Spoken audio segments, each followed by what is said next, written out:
প্রিয় ভক্তরা, আজ আমি শ্রীমদ্ ভগবদ গীতার নবম অধ্যায়ের রাজগুহ্যযোগ এর শ্লোক ১-এর শ্রী ভগবান অর্জুনকে কুরুক্ষেত্র যুদ্ধের ময়দানে যে উপদেশ দিয়েছেন সেটা আপনাদের আমি অবগত করছি।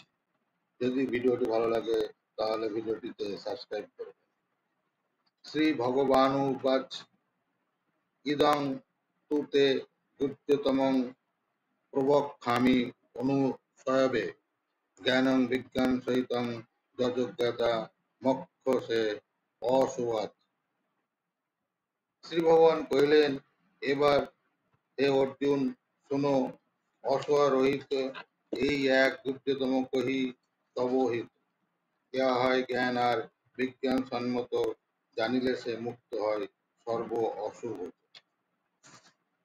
পরমেশ্বর ভগবান বললেন, হে অর্জুন, তুমি নির্মৎসর বলে তোমাকে আমি পরম বিজ্ঞান সমন্বিত সবচেয়ে গোপনীয় জ্ঞান উপদেশ করছি। সেই জ্ঞান প্রাপ্ত হয়ে তুমি দুঃখময় সংসার বন্ধন থেকে মুক্ত হও। ভক্ত যতই ভগবানের কথা শ্রবণ করে ততই তার অন্তরে দিব্য জ্ঞানের প্রকাশ হয়। এই শ্রবণ পদ্ধতির মহিমা বর্ণনা করে শ্রীমদ্ ভাগবতে বলা হয়েছে, ভগবানের কথা দিব্য শক্তিতে পূর্ণ এবং এই দিব্য শক্তি উপলব্ধি করা যায় যদি ভক্তদের মধ্যে পরমেশ্বর ভগবানের কথা আলোচিত হয়। মনোধর্মী জল্পনাকারী অথবা কেতাবী বিদ্যায় পণ্ডিতদের সঙ্গ করলে এই বিজ্ঞান কখনো লাভ করা যায় না, কেননা এই দিব্য জ্ঞান উপলব্ধি সঞ্জাত। ভগবত ভক্তেরা সর্বদাই ভগবানের সেবায় নিয়োজিত থাকেন। ভগবান কৃষ্ণ ভাবনাময় প্রতিটি জীবের মনোভাব ও আন্তরিকতা জানেন এবং ভক্ত সঙ্গে কৃষ্ণ বিষয়ক বিজ্ঞান তত্ত্ব হৃদয়ঙ্গম করার বুদ্ধিমত্তা প্রদান করেন। কৃষ্ণ বিষয়ক আলোচনা অলৌকিক শক্তিশালী।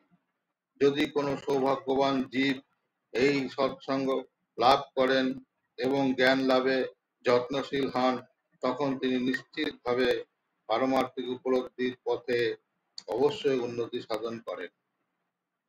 ভগবান শ্রীকৃষ্ণ তার সেবায় অর্জুনকে উত্তরোত্তর উন্নত স্তরে উত্তীর্ণ হতে উৎসাহিত করবার উদ্দেশ্যে এই নবম অধ্যায়ে সেই রহস্যের বর্ণনা করেছেন, যা তত্ত্বসমূহ থেকে অনেক বেশি গূঢ় ও গোপনীয়। ভগবদ্গীতার প্রথম অধ্যায় হচ্ছে গ্রন্থটির মোটামুটি প্রস্তাবনা স্বরূপ। দ্বিতীয় ও তৃতীয় অধ্যায়ের পারমার্থিক জ্ঞানকে গুহ্য বলা হয়েছে।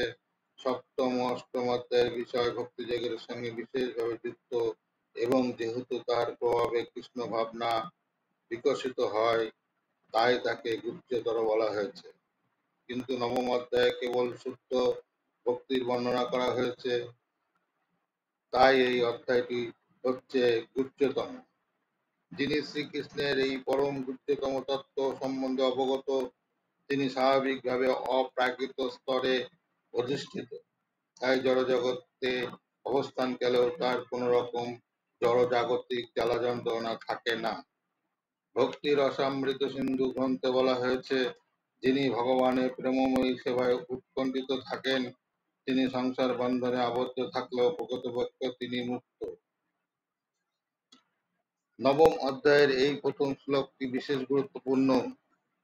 ইদং জ্ঞানম মানে এই জ্ঞান, কথাটি অর্থ শুদ্ধ ভক্তিযোগ, যা হচ্ছে নববিধা ভক্তি। শ্রবণং কীর্তনং শরণং পদসেবনং অর্চনং বন্দনং দাস্য সখ্য ও আত্মনিবেদন। ভক্তিযোগের এই ৯টি অঙ্গের অনুশীলনের ফলে চিন্ময় চেতনায় বা কৃষ্ণ ভাবনায় উন্নীত হওয়া যায়। এইভাবে জড়জাগতিক কলুষ থেকে হৃদয় শুদ্ধ হলে এই কৃষ্ণ তত্ত্ব বিজ্ঞান হৃদয়ঙ্গম করতে পারা যায়। জীবাত্মা যে জড়সত্তা নয়, শুধু এই উপলব্ধিটুকুই যথেষ্ট নয়। এর মাধ্যমে কেবল পারমার্থিক উপলব্ধির সূচনা হতে পারে, কিন্তু জীবের দৈহিক ক্রিয়াকলাপ এবং যিনি উপলব্ধি করতে পেরেছেন যে তিনি দেহটি নন, তার ক্রিয়াকলাপের মধ্যে যে কি ভেদ সেটি জানা আবশ্যক। পরম পুরুষোত্তম ভগবানের ঐশ্বর্য পূর্ণ শক্তিমত্তা, তার বিবিধ শক্তি পরা ও অপরা প্রকৃতি এবং এই সমস্ত জড়জাগতিক সৃষ্টির বর্ণনা করা হয়েছে। এইরূপ ভাবে নবম অধ্যায়ে ভগবানের মহিমা বর্ণিত হচ্ছে। এই শ্লোকে অনসূয়বে সংস্কৃত কথাটি অত্যন্ত তাৎপর্যপূর্ণ। সাধারণত গীতার ব্যাখ্যাকারেরা উচ্চ শিক্ষিত হলেও তারা সকলেই পরমেশ্বর ভগবান শ্রীকৃষ্ণের প্রতি ঈর্ষাপরায়ণ। ভগবদ গীতার যথার্থ ব্যাখ্যা কেবলমাত্র ভগবত ভক্তই করতে পারেন। ঈর্ষাপরায়ণ ব্যক্তি কখনোই ভগবদ গীতার ব্যাখ্যা করতে পারে না অথবা কৃষ্ণ তত্ত্ব বিশ্লেষণ করতে পারে না। কৃষ্ণ তত্ত্ব না জেনে যারা তার চরিত্রের সমালোচনা করে তারা বাস্তবিকই মূঢ়। তাই অত্যন্ত সাবধানতার সঙ্গে এই সমস্ত ভাষ্য বর্জন করাই কল্যাণকর। যে ব্যক্তি শ্রীকৃষ্ণকে শুদ্ধ দিব্য পুরুষোত্তম স্বয়ং ভগবান বলে জানেন, তার পক্ষে এই অধ্যায়গুলি হবে পরম কল্যাণকর। এই ছিল আজকের ভিডিও। ভিডিওটি ভালো লাগলে অবশ্যই সাবস্ক্রাইব করবেন। জয় রাধে, জয় কৃষ্ণ, নমস্কার।